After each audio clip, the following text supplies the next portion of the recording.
Ada ibu-ibu, nenek membawa cucu ke masjid, sedangkan cucunya itu meribut, dibiarkannya lari-lari, mengganggu konsentrasi kita sholat atau dengar ceramah. Saya balik ke Pekanbaru ini 2008, sekarang sudah 2025, belum pernah sekalipun marah karena anak menjerit lari-lari, belum pernah sekali. Kenapa Ustaz tak pernah marah? Karena budak itulah nanti yang akan meramaikan masjid. Kalau kita marah ke budak-budak kecil, siapa yang akan sembahyang ke anak jahil nanti? Ada masjid itu kadang tak ada suara anak-anak, sepi, atuk-atuk semua. Patutlah tak ada ribut, batuk aja isinya. Cuman kadang kan tak semua emosinya bisa stabil macam Ustaz Somad. Makanya win-win solution, jalan tengah, macam yang dibuat di Masjid Agung An-Nur. Dulu Masjid Agung namanya, sekarang berubah Masjid Raya. Yang level provinsi Masjid Raya, yang level kabupaten kota Masjid Agung. Dulu Masjid Agung An-Nur itu, saya kan rutin jadwal di situ. Waktu tarawih, pulang saya tarawih, anak-anak saya tengok dibuat satu shop khusus di belakang. Heran saya, kenapa anak-anak ini tak meribut? Rupanya ada satu petugas pakai baju hijau, membawa rotan sebesar ini. Dia tak sholat, dia khusus mengawas. Pas saya jumpa, mugut saja. Pas saya tengok gini, senyum dia. Ustaz, saya bilang, mau kau bantai anak-anak? Enggak Pak Ustaz, kalau saya pukul marahlah ayahnya. Jadi untuk nakut-nakuti aja. Bagus. Jadi nanti diangkat ada satu security khusus untuk anak-anak. Jangan anak diletakkan di celah. Letakkan celah. Pertama, anak ini memutus sop, kecuali anak saya. Anak saya tak memutus sop. Kenapa? Karena ujung senapan angin sudah dipotong. Karena di dalam itu ada najis. Yang kedua, kenapa anak ini diletak di samping? Anak ini belum mumayyiz. Macam mana cara membedakan udah mumayyiz sama belum? Kalau dia meribut, kita gini kan, itu udah mumayyiz. Tapi kalau dia meribut, kita gini kan, dibalasnya balik ke awak. Tuh, yang dibawa 4 tahun ke bawah tak bisa. Dibawalah budak umur 3 tahun, diletakkan di celah samping kita. Begitu kita takbiratul ihram, Allahu Akbar, dia pun berjalan, berlari. Di samping ini ada atuk-atuk yang kacamatanya di bawah. Asal budak ni lalu, atuk ni takut. Kata dia. Itu waktu salam tuh cuman sekali aja salam. Salam tuh ke kanan cuman. Assalamualaikum warahmatullah. Apa? Berkelayok di masjid. Kalau ada di perumahan ini 100 orang, yang ke masjid itu 50, sudah banyak kali itu. Yang 50 ini pun berkelahi pula lagi di masjid. Bertinju di masjid gara-gara budak berkelahi. Apa kata orang yang tak sembahyang? Untung kita tak ke masjid. Tolonglah kita jaga persatuan ini. Bisa dipahami? Jelas. Insya Allah kalau saya ceramah jelas. Kalau ada orang bilang Ustaz Somad itu tak jelas, telinga kau kokak.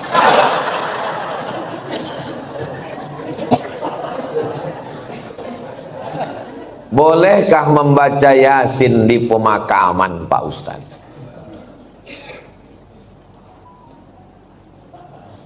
Kata Imam Nawawi, meninggal tahun 676. Nama kitabnya Riyadhus Shalihin min kalami Sayyidil Mursalin. Dia mengutip pendapat Imam Syafi'i. Wa qala Syafi'i, Imam Syafi'i berkata, wa in khatimul Qur'ana kullahu kana hasanan.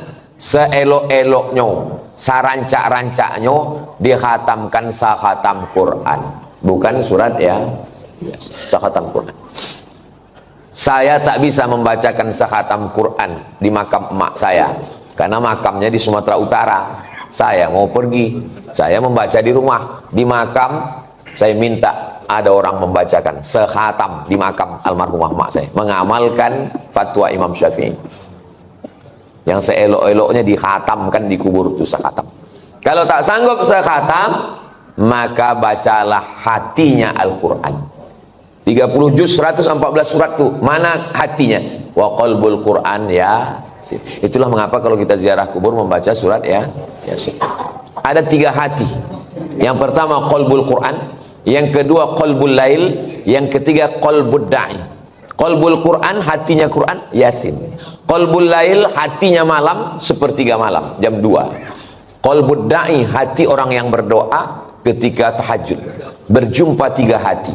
Hati Quran, hati malam, hati manusia. Maka kata Imam Az-Zabidi dalam kitab Syarah Ihya Ulumuddin, mungkin terkabul doa kalau ketemu 3 hati. Maka bacalah surat Yasin pada saat tahajud malam. Habis itu berdoa kepada Allah. Apa kata Imam Ibnu Katsir tentang surat Yasin? Ma quri'a fi amrin asirin illa yassarahullah. Kalau dibacakan kepada perkara yang sulit, yang susah, dimudahkan Allah. Maka kalau saya ziarah kubur, saya baca Yasin, Al-Fatihah, Qul huwallah 3 kali, Al-Falaq sekali, An-Nas sekali, pangkal Al-Baqarah sampai wa ulaika humul muflihun, ayat kursi, ujung Al-Baqarah lillahi mafis 3 ayat, habis itu tahlil afdalul dzikri fa'lam annahu la ilaha illallah. Habis itu hadiahkan pahalanya. Ya Allah, sampaikanlah pahala bacaan nang ku baca iko kepada almarhumah amak, almarhum ayah, atuk nenek, muslimin muslimat yang ada di makam ini. Allah maghfir lahum warhamhum sampai habis. Itulah yang saya ajarkan ke anak saya, ke keponakan saya. Saya kalau balik ke kampung ziarah, saya bawa anak keponakan, saya baca, saya kasih tahu.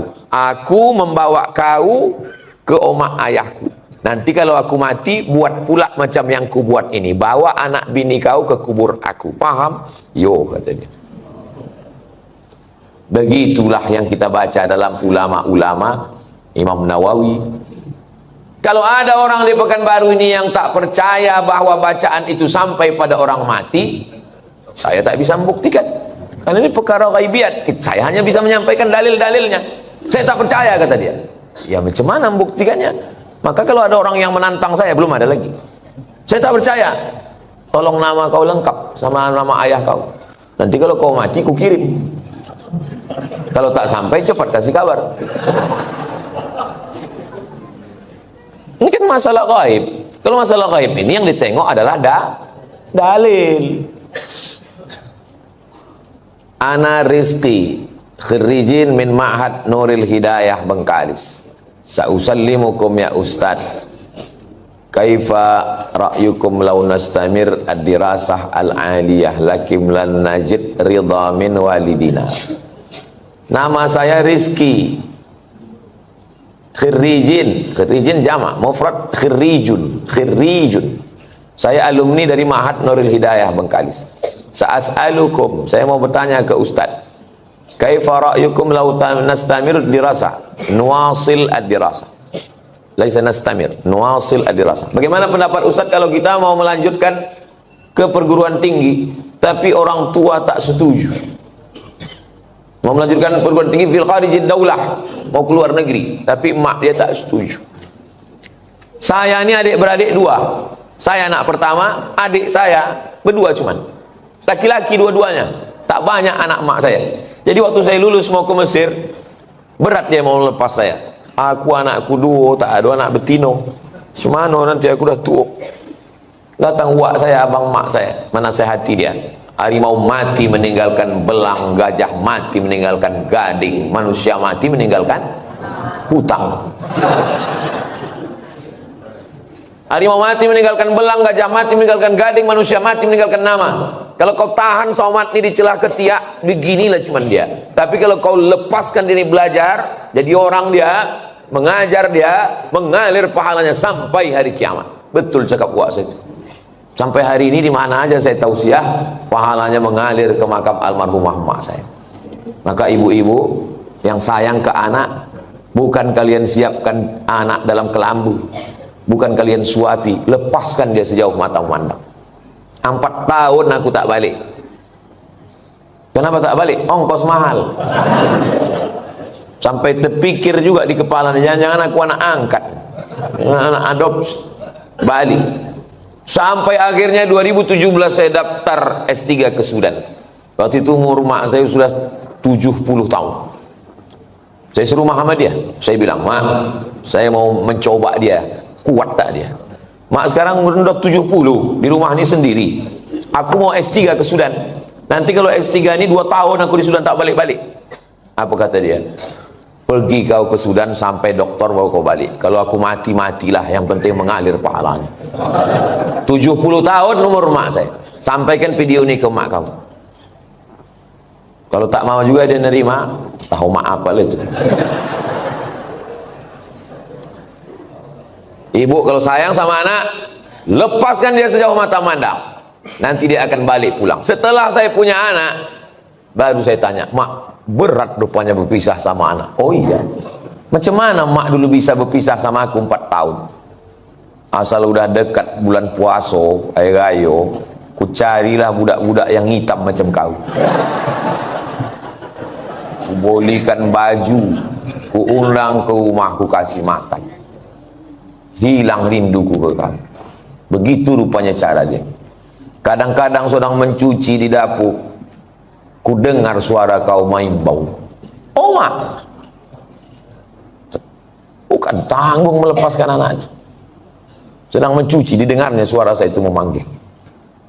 Jadi ibu, lepaskanlah anak sejauh mata pandang. Biarkan dia belajar jauh. Nanti dia akan balik berbakti kepada ibu, insya Allah. Disenangkannya hati ibu. Dan kalian yang kuliah juga cita-cita tak usah banyak-banyak. Cita-cita satu aja, untuk menyenangkan orang. Saya dulu tak tahu mau jadi apa. Tak terpikir saya akan tabligh akbar, tak ada. Yang saya fokus adalah aku mesti kuliah S1, S2, S3.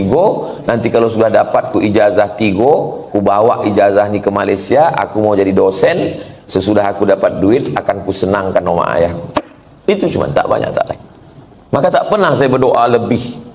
Karena semua yang dikasih Allah lebih dari yang saya minta. Saya minta cuma S1, S2, S3. Dikasihnya saya profesor. Saya cuma mau minta jadi dosen di Malaysia. Sekarang di mana aja saya bisa mengajar. Diminta di Universitas Sabah, diminta di Universitas Malaysia. Saya bilang, rektor, saya tak sanggup untuk mengajar per semester, saya mesti keliling. Saya datang 6 bulan sekali ya, 6 bulan sekali pun jadilah Pak Ustaz. Jadi setiap 6 bulan sekali saya datang kuliah. Bahagiakan orang tuamu. Lepaskan anakmu, wahai bapak ibu. Sejauh mata mandang di hari petang dia akan pulang. Dia tahu di mana letak sarang. Mati kalian, mengalir amal jariahnya insya Allah. Walaupun nampaknya jawaban ini untuk mak ayah dia, tapi video ini ditonton oleh ayah-ayah, mak-mak yang akan melepas anak. Karena pulang kami dari sini nanti, kami akan melepas 50 anak Riau yang akan berangkat ke Al-Azhar Kairo, Mesir. Seminggu yang lalu saya di Makassar, melepas 50 anak Makassar yang akan berangkat ke Mesir. Orang tuanya saya nasihati, anak-anaknya juga saya nasihati, supaya orang tua melepas anak. Karena kalau kita tahan anak kita ini, siapa yang akan melanjutkan dakwah ini? Saya tak mau anak saya sekolah agama, nanti kurus macam Ustaz Somad. Saya ini kurus bukan tak makan. Kalau ada pejabat-pejabat itu dapat ikan yang paling mahal, namanya ikan Napoleon, 1 juta harga ikan. Ada bupati, ada kapolres, ada dandim, ada kepala dinas. Yang pertama kali menyuap ikan 1 juta itu siapa? Abdul Somad. Apa kata orang itu? Silakan Pak Ustaz.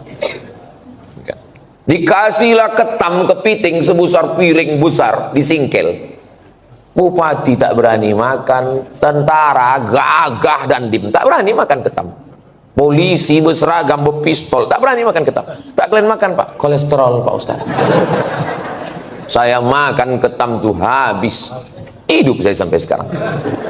Berani Ustaz makan, baca doanya Pak. Apa doanya? Bismillahilladzi la yadurru ma'asmihi syai'un fil ardi wala fis sama. Ku sebut nama Allah, tak ada yang bisa memudaratkan baik di bumi maupun di langit. Nanti kalau saya sakit Pak Ustaz, aku tak tanggung jawab.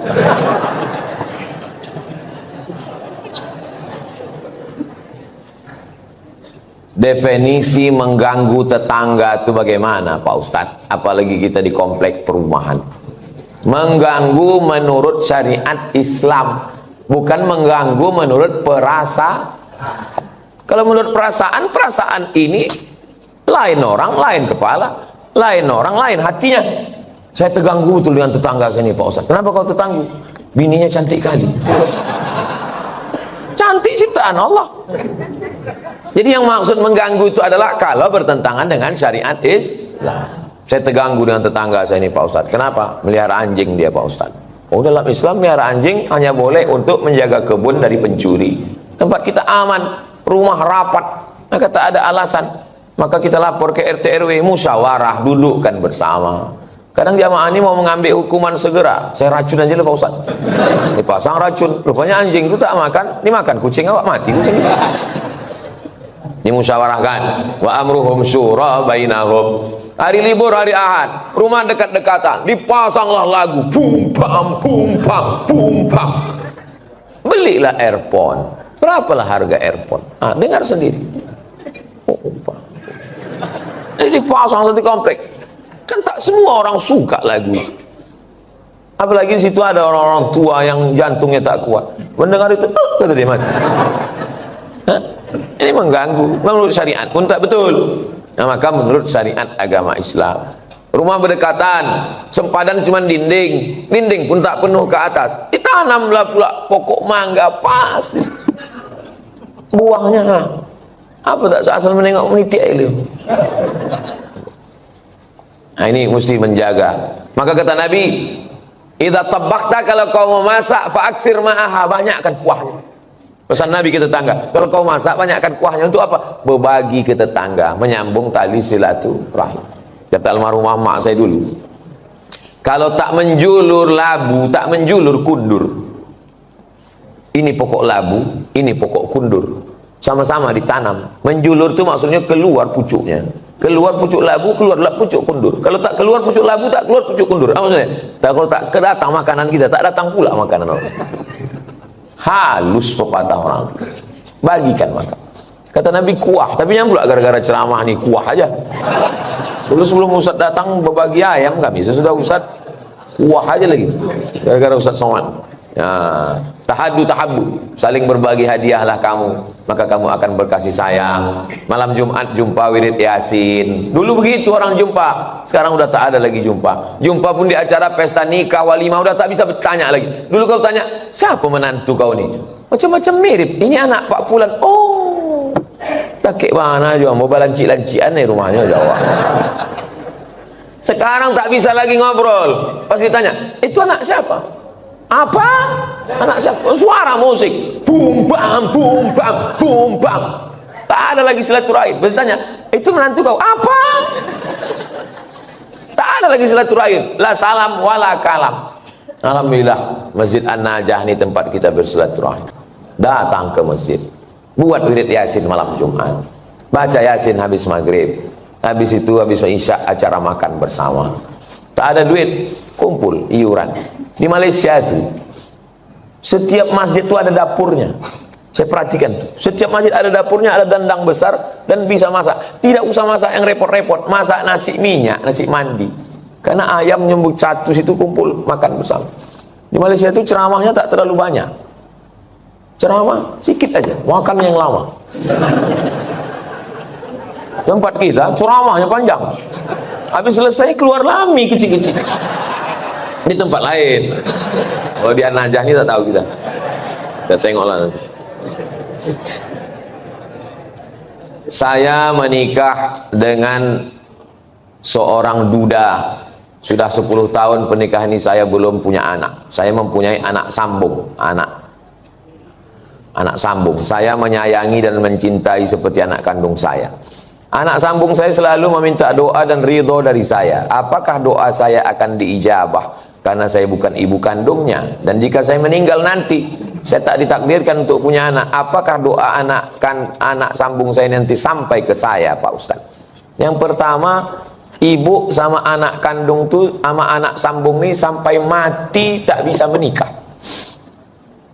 Karena menjadi mahram mu'abbad namanya. Mahram mu'abbad menjadi mahram kekal selama-lamanya. Karena sudah menjadi menikah sama ayahnya. Itu yang pertama. Yang kedua, wudhu tak batal dalam mazhab Syafi'i.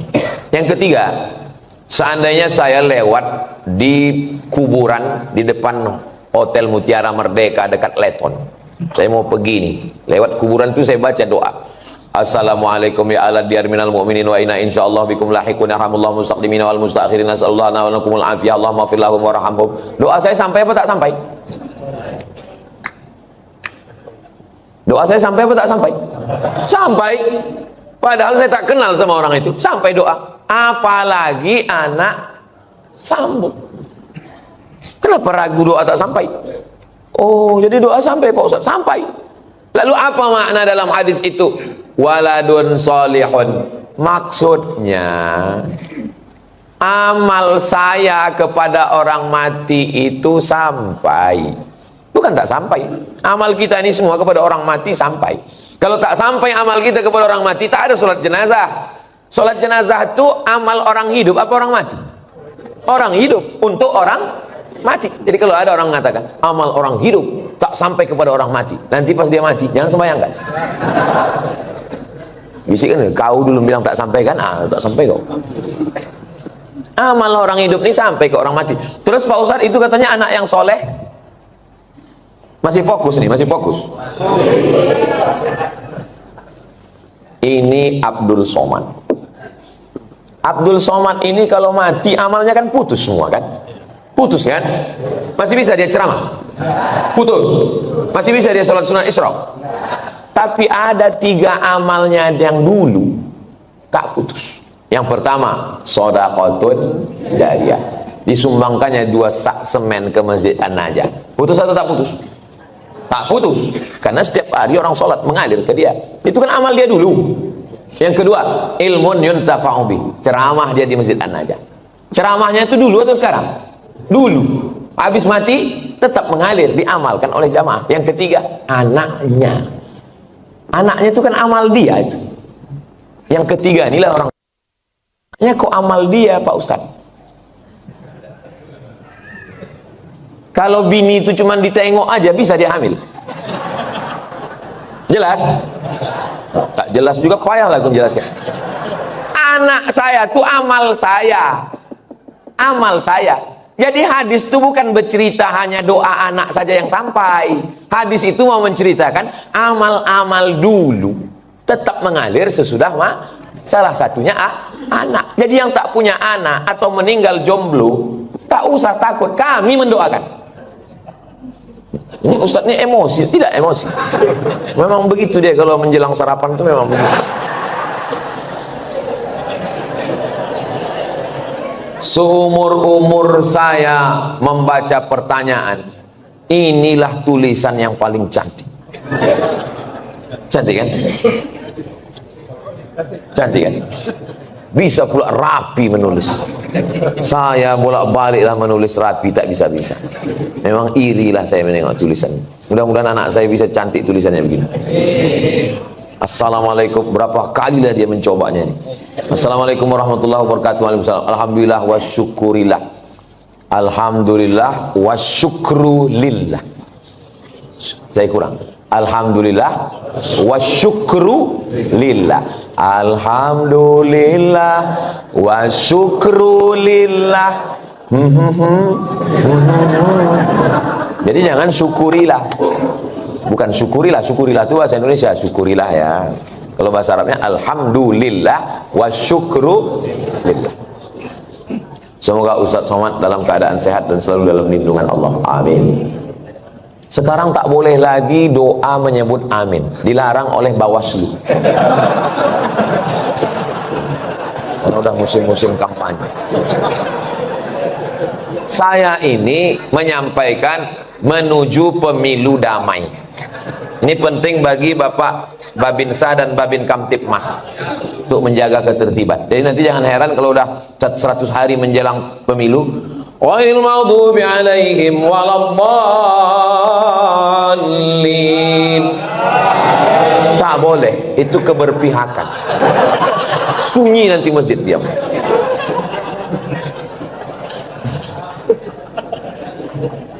Saya mau bertanya Pak Ustadz, kiat-kiat agar ikhlas menerima ketetapan takdir Allah dan tetap berprasangka baik kepada Allah.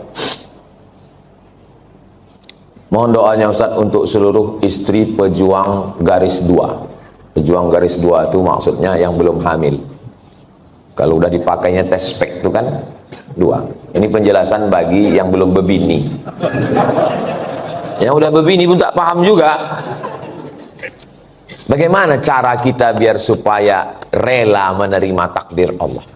Saya kalau datang bertamu ke rumah jamaah, Assalamualaikum Pak. Waalaikumsalam. Ustadz Somad, tolong doakan mak saya Pak Ustadz. Maknya di mana Pak? Maknya di dapur. Duduklah mak tuh di kursi. Berapa umur mak? 80. Belum bisa saya menerima, karena mak saya meninggal umur 70.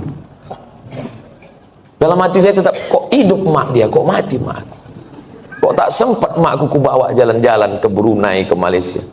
Kok tak sempat ku senangkan dia? Tak bisa hati saya menerima. Macam mana saya mau menceramahi jamaah? Marilah kita sabar menerima takdir Allah. Saya aja tak sabar. Tapi cara Allah menghibur saya. Habis saya tausiah, datang ibu-ibu. Ustadz, tolong doakan keponakan saya. Keponakan ibu ini kenapa? Ayahnya meninggal, emaknya meninggal, dia hidup sebatang kara. Anak SD kelas 2. Oh, sempat aku serumah 11 tahun sama emakku.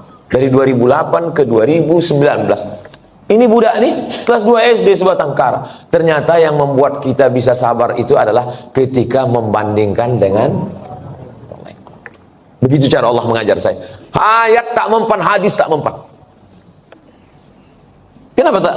Saya yang berceramah, saya yang nyuruh orang sabar. Tak bisa saya terima. Tapi begitu dijumpakan Allah, oh rupanya. Maka diantaranya yang membuat kita kuat ini adalah dengan memperbanyak bercerita dengan orang. Kita ini kalau banyak bercerita, ngobrol dengan orang, itu menyadari betapa besarnya nikmat Allah kepada kita. Aku pula bisa begini-begini, kawan ini tak sempat berbakti, jumpa pun tak sempat. Yang kedua, bagaimana caranya? Caranya adalah menguatkan dalam hati bahwa Innallaha katabal maqadir, Allah sudah menuliskan takdir 50 alfasana, 50.000 tahun qabla an yakhluqas samawati wal ard. Sebelum Allah menciptakan langit dan bumi, Allah sudah menuliskan takdirku 50.000 tahun sebelum Allah menciptakan langit dan sengaja dihunjamkan terus ke kepala. Abdul Somad, Allah sudah menuliskan 50.000 tahun sebelum menciptakan langit dan bumi bahwa kau sama emak kau itu cuma sampai 2019. Lebih dari itu bukan kuasa kau. Asal terlintas itu terus. Otak itu dihunjamkan dengan hadis itu. Yang ketiga, membuat sesuatu yang terus mengalir. Sedekah untuk santri, untuk Palestina. Asal teringat, baca Al-Fatihah. Teringat macam-macam, baca Al-Fatihah. Malam Jumat, baca Al-Kahfi, baca Yasin. Hadiahkan pahalanya. Undang anak yatim, fakir, miskin. 3 itulah cara untuk mengurangi beban hati kita. Allah berjanji kalau kita beribadah, "Falyabudu rabb hadzal bait", banyak-banyak beribadah. Allah cuma minta kita satu ibadah. Balasannya Allah kasih 2. At'amahum min ju' wa amanahum min khawf. Kalau kau lapar, Allah kasih kau makan. Kalau kau risau, amanahum, Allah beri kau aman, tenang. Syaratnya banyak ibadah, perbanyak ibadah.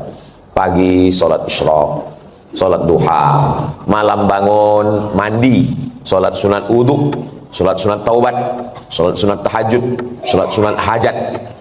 Zikir, banyak bertasbih. Zikir 3 pilihan. Zikir banyak, zikir pilihan 3. Pertama istighfar, yang kedua sholawat, yang ketiga afdalul zikri fa'lam annahu la ilaha illallah.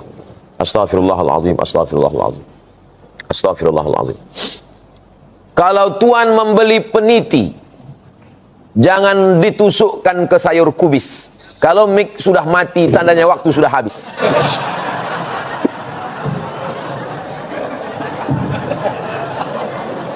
Kalau tuan membeli peniti, jangan ditucukkan ke sayur kubis. Kalau mik sudah mati-mati, tanda waktu sudah habis. Di akhir majelis, mari kita sama berdoa kepada Allah supaya Allah menjadikan hati kita ini ridha menerima takdir Allah Subhanahu wa taala. Tapi usaha tak pernah berhenti. Yang belum berjodoh terus berusaha, mudah-mudahan dapat jodohnya. Yang belum garis 2 terus berusaha, makan toge, makan kacang-kacang, makan sayur, berdoa. Nabi Ibrahim alaihissalam baru lahir anak Ismail umur 86 tahun. 86 tahun baru dapat anak Ismail. Istrinya yang diponis mandul namanya Sarah, rupanya mengandung setelah Ismail umur 13 tahun. Waktu itu umur Nabi Ibrahim 99 tahun. Akhirnya punya anak. Waktu anak itu lahir, tersenyum Nabi Ibrahim.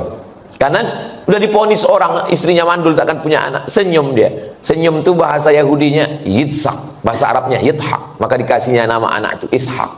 Ishak itu artinya tersenyum bahagia.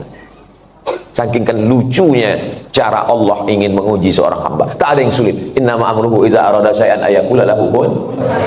Tak ada yang sulit bagi Allah. Allah cuma ingin menengok air matamu tumpah di tengah malam. Allah cuma ingin melihat sujudmu lebih lama. Dalam perjalanan hidup saya, dipukul ombak, diempas gelombang, baru saya paham. Rupanya kalau hidup ini tenang-tenang saja, tidak akan melahirkan nakhoda yang ulung.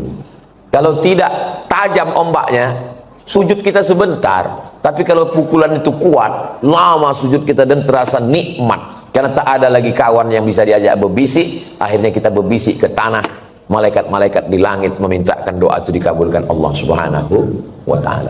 Mudah-mudahan kita termasuk orang yang diberikan Allah kekuatan istiqomah iman dan Islam.